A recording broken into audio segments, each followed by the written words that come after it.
ओम शांति। आज हम शिव महापुराण के बारे में आगे कुछ और वृतांत जानेंगे।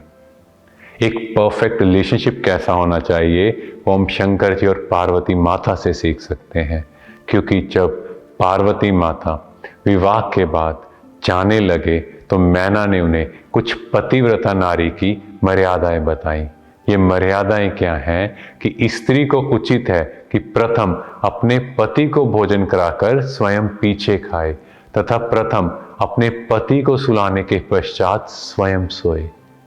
इसका भावार्थ क्या है कि एक आदर्श पति पत्नी को अपने खाने पीने का और सोने के समय को एक दूसरे के अनुसार ढाल लेना चाहिए। आजकल क्या हो रहा है, एक पार्टनर बहुत जल्दी भोजन कर रहा है और एक पार्टनर रात को बहुत लेट भोजन कर रहा है। यहाँ पर ये समझाना ज़रूरी है कि दोनों कोशिश करके एक टाइम फिक्स करें जिस टाइम दोनों को भोजन करना है। पत्नी अपने पति को भोजन कराकर खुद भोजन करें, और इवन सोने का समय भी क्यों कहा, जब एक टाइम पर सोएंगे तो सुबह एक टाइम पर उठेंगे, जिससे क्या हो रहा है कि पति मान लो लेट उठ रहा है, पत्नी जल्दी उठ रही है तो पति को उससे डिस्टरबेंस हो रही है। पर यहाँ ये समझाया कि जब दोनों का सोने का समय इक्वल, उठने का समय भी सेम हो जाएगा तो ऑटोमेटिकली लाइफस्टाइल एक जैसा चलेगा, एक दूसरे की वजह से डिस्टरबेंस नहीं होगी। और जब भोजन एक दूसरे के साथ बैठ के करेंगे तो ऑटोमेटिकली वो लव की वाइब्रेशंस बढ़ेंगी। आगे बताया, पति जो आज्ञा दे उसको बिना किसी हट के पूरा करो। मीन्स रिस्पेक्ट एंड रिगार्ड बहुत ज़रूरी है।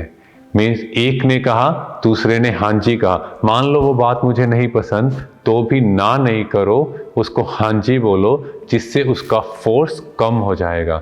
जैसे उनका फोर्स कम होगा तो वो बात सुनने के लिए भी रेडी होंगे। पर राइट बात में एक दूसरे का साथ देना है, गलत बात में नहीं। जैसे धृतराष्ट्र की कहानी आपने सुनी है कि वो अंधे थे और उनकी पत्नी ने भी क्या किया, अपनी आंखों पर पट्टी बांध ली। मीन्स पति गलत काम कर रहे हैं और पत्नी भी आंखों पर पट्टी बांध ले, नहीं।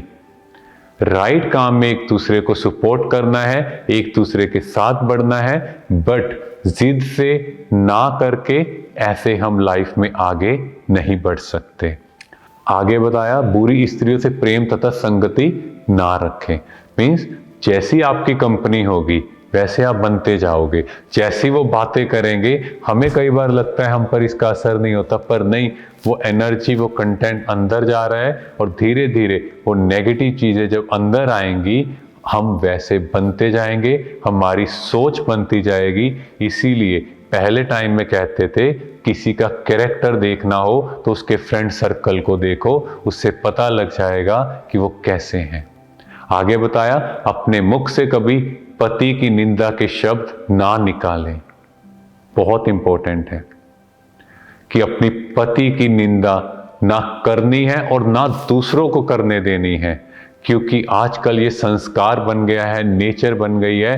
कुछ भी बात होगी अपने पति की इंसल्ट करेंगे, इवन पब्लिकली भी कुछ ना कुछ बोलेंगे, इनको तो ये आता ही नहीं, ये तो कुछ करते ही नहीं।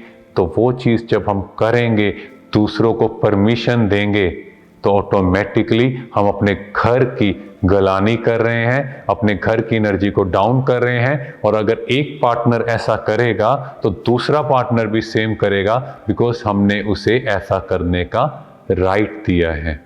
आगे बताया, जहां अपने पति की प्रसन्नता तथा इच्छा देखें वहां स्वयं भी अधिक प्रीति बढ़ाएं। मीन्स जो आपके पति को अच्छा लगता है वो हमें भी अच्छा लगे। ऐसा नहीं उसको हम रिजेक्ट करें, बट धीरे धीरे खुद को ऐसा बनाएं कि जिस चीज़ में उसका इंटरेस्ट है, अगर हम भी उसमें अपना इंटरेस्ट बढ़ा लें तो क्या होगा, दोनों पहिए एक ही डायरेक्शन में जाएंगे तो अच्छा होगा। इसको हम अगर सिंपल लैंग्वेज में कहें तो पावर टू एडजस्ट, कि हर एक के साथ एडजस्ट करने की शक्ति होनी चाहिए। जैसे ब्रह्मा कुमारी इसमें हमारे दादी जान की जो एडमिनिस्ट्रेटिव हेड रहे, तो वो कहते थे मैं कोई भी आत्मा हो, कैसा भी व्यक्ति हो, मैं हर एक के साथ एडजस्ट कर सकती हूँ। आगे बताया, विपत्ति के समय भी एक समान ही देखें, ऐसे नियम से चलें जिससे पति को अधिक परिश्रम ना करना पड़े। मीन्स लाइफ में ये ज़रूरी नहीं है कि हमेशा हमारी कंडीशन ऐसी होगी। कभी कभी फाइनेंशियल क्राइसिस भी आ सकते हैं, कभी कभी हेल्थ इश्यूज भी आ सकते हैं। तो पत्नी की क्या ड्यूटी है, ऐसी कंडीशंस में, ऐसी सिचुएशंस में एक पिलर बन जाए और उस हिसाब से अपने एक्सपेंस को मेंटेन करे कि जिस हिसाब से उनका घर भी चलता जाए। और इसीलिए कहा भी जाता है कि चादर के हिसाब से ही पैर पसारने चाहिए। ऐसा नहीं फाइनेंशियल क्राइसिस हो और अपने एक्सपेंस कम ना करे और बैंक से लोन लेना पड़े, ये बहुत गलत है। तो ये तभी हो सकता है जब दोनों बैलेंस होके चलेंगे। आगे बताया, स्त्री को यही उचित है कि वह अपने पति से ऊंचे स्थान पर ना बैठे। यहां इसका मतलब ये है कि इक्वेलिटी होनी चाहिए। ऐसा नहीं पति ऊपर और पत्नी जमीन पर बैठे, नहीं, इक्वेलिटी। रिलेशनशिप के हर एस्पेक्ट में इक्वेलिटी होनी चाहिए, एक दूसरे की हर काम में रिस्पेक्ट होनी चाहिए। जैसे पति, उनका काम है पैसा कमाना और पत्नी का काम है घर का काम करना, घर को मैनेज करना। पर आजकल ये चेंज हो गया है, पत्नियां भी घर के बाहर जा रही हैं, काम कर रही हैं। तो ऐसे में पति की भी ड्यूटी है थोड़ा सा घर में अपनी पत्नी को सहयोग दे दे, जो भी वो काम कर रही है उसमें थोड़ी हेल्प कर दे।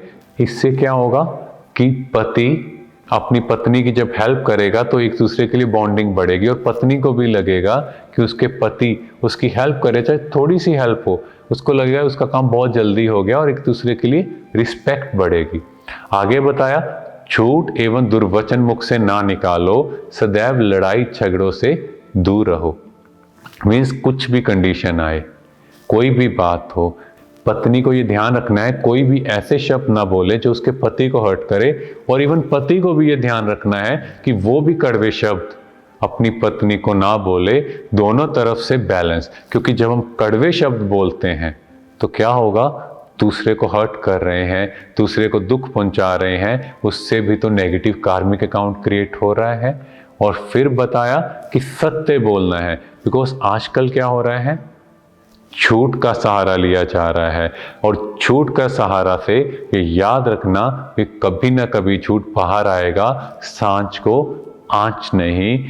और जब हम झूठ का सहारा लेते हैं, किसी के कड़वे शब्द हमें बुरे लगते हैं, तो फिर हम क्या करते हैं, हम बाहर वालों से डिस्कस करते हैं कि हमारे घर में ये बात हुई, देखो ये मेरे से बातें छुपा रहा है। तो उस केस में हमें क्या करना है, एक दूसरे से डिस्कस करें, एक दूसरे को बताएं कि ये प्रॉब्लम है, इंस्टेड ऑफ दूसरे लोगों से डिस्कस करने के। क्योंकि सल्यूशन हम दोनों ने निकालना है। जब ये याद रहेगा, ऑटोमेटिकली आप में चेंज आएगा। और ऐसा परफेक्ट रिलेशन कि जो शंकर और पार्वती माता का आज तक गायन है कि अगर बॉन्डिंग होनी चाहिए तो उनके जैसी होनी चाहिए। ओम शांति।